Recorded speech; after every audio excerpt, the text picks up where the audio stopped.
Hi there, welcome to day 85 of our Be a Better You annual challenge. Sharon Horne-Ellstrom here, and today, of course, we're focusing on communication and the IDEANCE process. Step 3 today of the IDEANCE process, E for explore options. How are we going to go about doing that?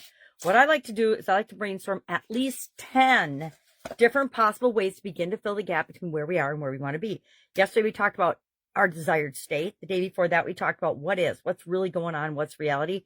And that creates this gap between where we are and where we want to be. And in order to fill that, we use the rest of the IDEANCE process. And the first step of that is brainstorming possible options, or maybe even impossible things that we're never going to do, but that lead us to other things that we are going to do. So Shannon came up with a brainstorm list. I'm just going to show you some of hers, not all of them. But what we're going to do today for our action item is we're going to brainstorm at least 10 possible ways to begin to fill that gap.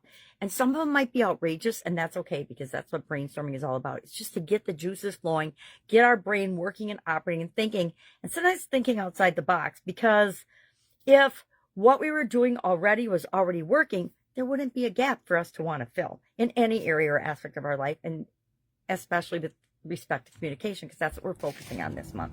So let's see what Shannon came up with. She came up with refining her speech delivery. And some of the ways she could do that was practicing breathing techniques, recording herself speaking, and then analyze and adjust her tone and tempo, using structured pauses to add emphasis and clarity.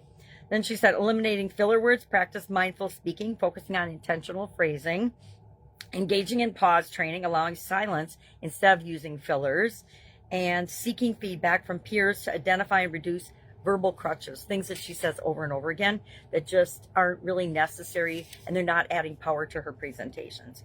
And then boosting confidence for large audiences. She thought she could simulate live scenarios with small groups before large-scale presentations. So she could practice, rehearse with power poses and visualization techniques. Very powerful, by the way. Taking improv classes to enhance spontaneity and audience interaction and connection. Those are really, that's a great start to a great list. So those were hers. So today, I'm, of course, focusing on my personal brand. So I've got a bunch of things that I'm doing to really solidify and make sure that that's reality for me. But I will brainstorm my list of at least 10 different things that I'm going to do in order to start moving toward that, right? I want to explore what's possible, what options are there. I've talked about them before. I mean, I could hire somebody to do it for me. I could hire somebody to do it with me.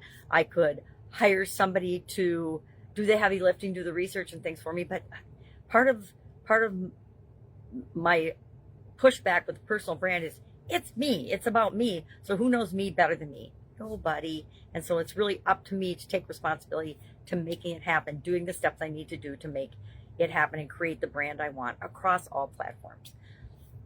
So that's it for today. I'm going to keep it short and sweet. If I can help you in any way, ask. Otherwise, do this. Just brainstorm. How can I begin to fill that gap in my communication area that I'm working on this month? Simple and straightforward. Doesn't have to be hard. Doesn't have to be complicated. We just want to do something as quickly as we can to emphasize and build momentum and help us start moving in the direction that we want to go. All right. Have an awesome day, and I'll, of course, be with you tomorrow.